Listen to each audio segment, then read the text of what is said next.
The house at 657 Boulevard in Westfield, New Jersey, was the kind of place people slowed their cars to look at. Tall, elegant, almost theatrical in its symmetry.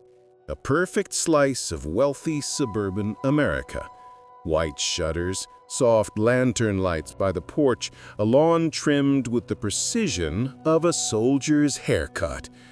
To Derek and Maria Browdis, it looked like peace.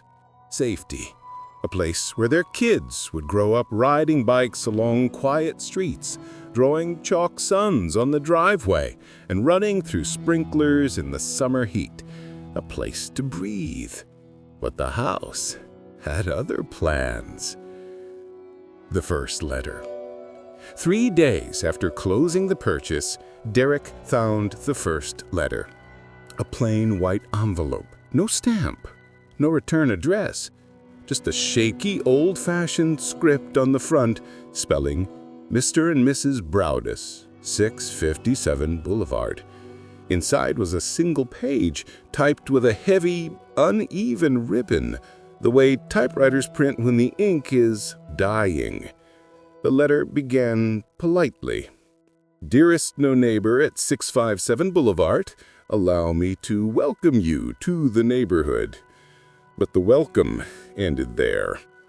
657 Boulevard has been the subject of my family for decades now, and as it approaches its 110th birthday, I have been put in charge of watching and waiting for its second coming. Derek read that sentence 3 times. Then came the line that made his chest tighten. Do you know the history of the house? Do you know what lies within the walls? Why are you here?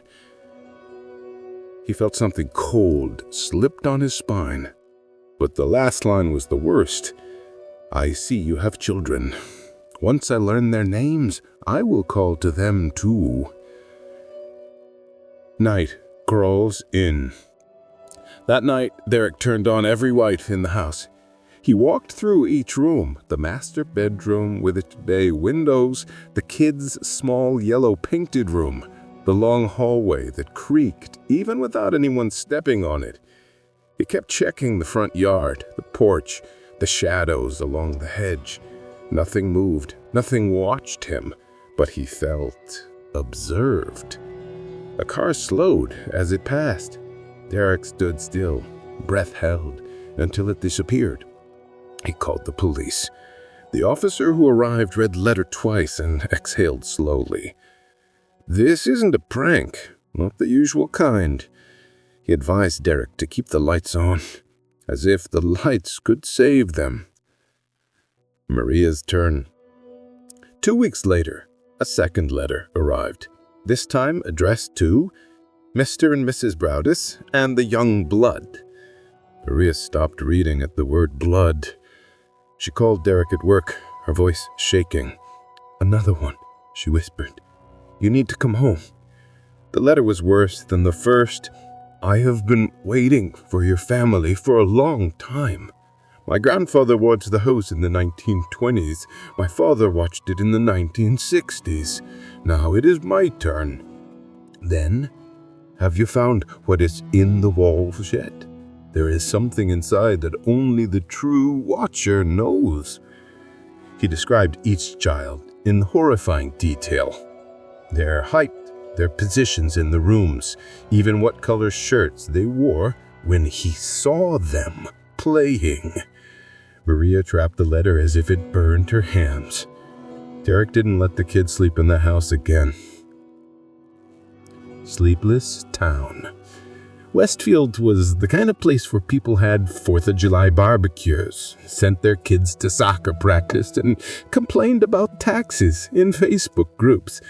Now, every neighbor was a suspect. Every porch window felt like an eye. Every curtain that twitched made Derek's skin tighten. The Browdises began making a list of houses with vantage points looking into their windows. There were 8 of them, too many. At night, Derek lay awake, staring at the ceiling, imagining old footsteps pacing the attic above him. Maria exhausted and pale, prayed silently beside him. But prayers didn't stop the third letter. The third letter arrived with rage. The watcher was angry. "Why have you not moved in? The house is crying from loneliness. You changed the house and you insult its history. Who gave you permission to renovate? I am displeased. I pass by many times a day. Your children irritate me." And then the line that destroyed Maria's sleep permanently. "I will know their name soon. I will know their voices. I will know their secrets." She dropped to the kitchen floor and cried. Derek gently pressed his forehead to hers. He whispered, "We'll protect them." But the house listened, not them. Renovations and rumors. Derek and Maria hired workers to renovate the house, hoping to calm their nerves by transforming it into something new. But workers kept quitting. One said he heard footsteps in the basement, heavy, deliberate steps, when he'd been alone. Another swore he saw someone watching from an upstairs window, though Derek was standing beside him at the time. Maria heard tapping inside the walls. Derek heard whispers. Neighbors whispered too. The house who lived there before moved out suddenly. They said the house made them sick. One of their kids had nightmares about being watched. The house didn't need ghosts. It had stories older than them. The investigation. They hired private investigators, a specialist in handwriting, a former FBI profiler. The profiler studied the letters and said, "This person is highly intelligent, watches constantly, has deep emotional attachment to the house, and feels threatened by you." "What does he want?" Maria asked. "To scare you away. Or, worse, to draw you closer." Police questioned neighbors, the Langfords, the Petersons, the woods behind the house, but nothing connected. The watcher was a ghost with a typewriter, a shadow with a family legacy. The fourth letter. This letter arrived when the family briefly stayed in town. It was brief, but full of venom. "Welcome back to your home. You didn't think I'd notice your return? The windows see everything." He mentioned a small detail, the color of a dress Maria was wearing the previous day when she was across the street. He knew too much. He always knew too much. The house began to feel like a living thing. The air inside was colder than outside. Floorboards creased in rooms that were empty. Shadows seemed to move when the kids walked by. The youngest daughter asked, "Mommy, why is the tall man on the staircase and gray?" Maria froze. "Tall man? What tall man, baby?" "The one who stands still. The one who doesn't blink." Derek carried the kids out of the house that night and didn't let them back in, ever.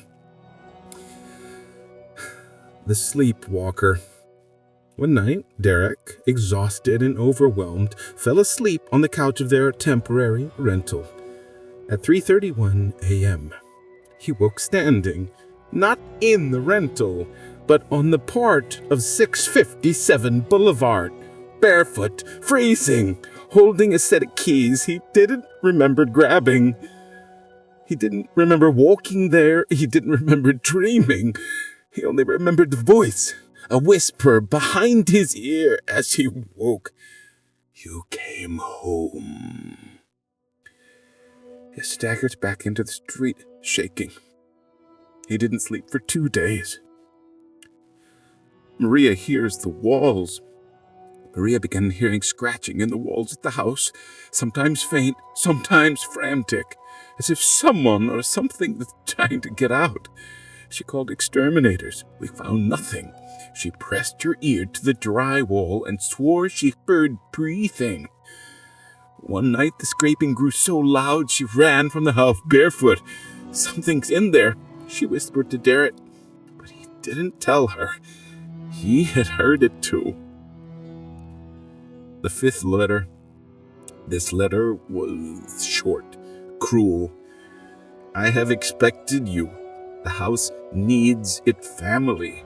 The house misses your footsteps. Derek clenched the paper until it crumpled. Rhea asked, "What does he want from us?" Derek whispered, "Not us, the house." They tried to sell the house. People walked through it, but left quickly. The air felt wrong, heavy, like something watched it from the corners of rooms. No one made an offer. Finally,